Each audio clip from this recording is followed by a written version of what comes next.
3 marks non-calculator question. This is Cambridge 0580. You can pause the video and try it yourself. I'm doing it now. So, the question says simplify.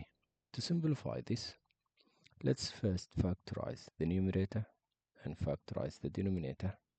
And since this is the last question in the exam, let's play with this. So to factorize this, think of what's in common here in 2x squared and in 10x. What do you see in here and there at the same time?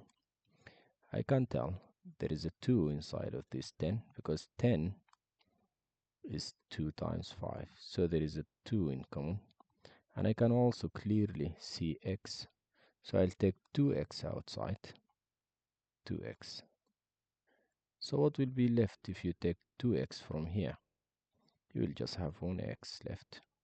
And what will happen if you take 2x from here? You will just have the 5 left alone.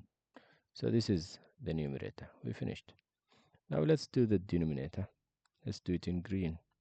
So it's x squared minus 25. Now, the 25, we can write it like, let's just write the x squared. And the 25 is 5 squared, isn't it? So now what do we call this? This is a difference of squares.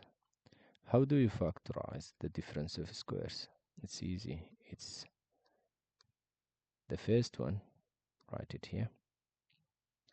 And then minus the second, which is minus 5, and then plus the second, which is plus 5. Now, this is very good. Let's erase this part here. We don't need it. And we do have the denominator in blue down here. Let's just write the numerator up here in red. Oh, this is lovely. Can you tell what to do next? Yes, we cancel this because they look alike. And our final nice answer is 2x on the numerator and x minus 5 in the denominator. And that's all for this question. There is a whole playlist for Cambridge 0580 non-calculator. There are tons of videos there. Just go and dive. Alright, thank you for following. Bye.